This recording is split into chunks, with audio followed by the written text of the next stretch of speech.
As a wholesaler or real estate investor, one of the best tools you can have and utilize is a memorandum of contract, also known as a memorandum of agreement. So in this video, I'm going to answer a question about how to go about clouding a title and then releasing that cloud from the title. So if you're interested in learning about this process, keep watching.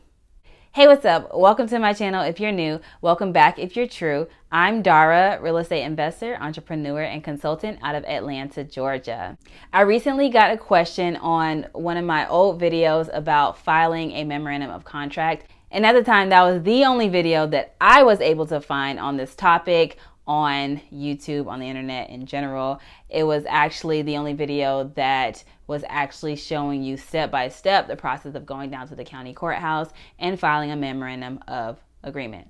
That may have changed, I don't know. But if you're unfamiliar with that process, then go ahead and make sure you watch this video and then come right back. So Anna left a comment on that video and asked me how to go about releasing the memorandum of contract to clear the title when it's time to close for your buyer. That is an absolutely great question, which is why I decided to make a video to answer it. I figure if she had that question, then several others may have had that same question. There's two ways to go about releasing the cloud from a title per se. The first way is to just close. The first way is to go through with the transaction exactly how it was meant to go through. So you have your purchase and sell agreement with your seller, and then you have your purchase and sell agreement with your buyer, A, C, and you're the middle person, B.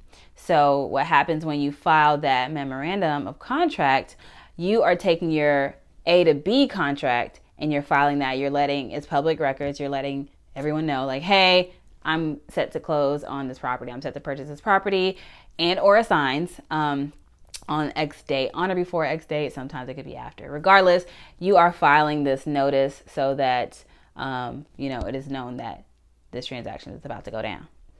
So what happens when title is pulled, they will see that cloud on the title, but because everything matches up, because whatever name or entity you have on all these documents is the same, you're good to go. You can convey clear title to the buyer, barring that everything else is clear. There's no liens, there's no judgments, there's no other things on the title, then you are good to go. Your memorandum, I guess, just falls off or it's done its job.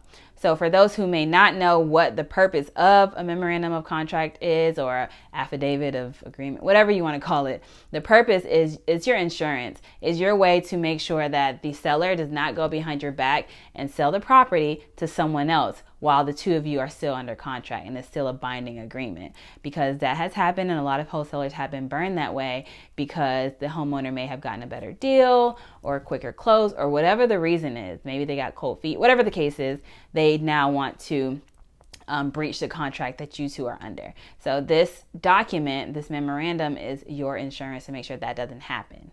So the next way to release the cloud is whenever the seller does decide to actually go forth with closing with someone else, the title company, before they sit at the closing table, they're going to see that the title is clouded thanks to you. And then you are then contacted, and you could either name your price or you could put your foot down and be like, no, this is what's going to go down. This is the contract that we agreed to. So you have to sell this property to me.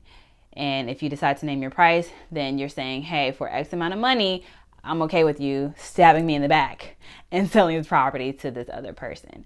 So those are the two ways. I do believe that the first way answers your question, Anna, because as I understood it, you were asking how to release the cloud so that your buyer has clear title. And that's literally all you have to do. There's nothing you have to do, actually. You just show up, make sure all I's are dotted and all T's are crossed so that the transaction goes as it was supposed to. So there's no actual steps to take to release, per se, this cloud. It's just not necessarily a cloud because all names, you are the common denominator in all these contracts. So you're good to go. So I hope that answered your question.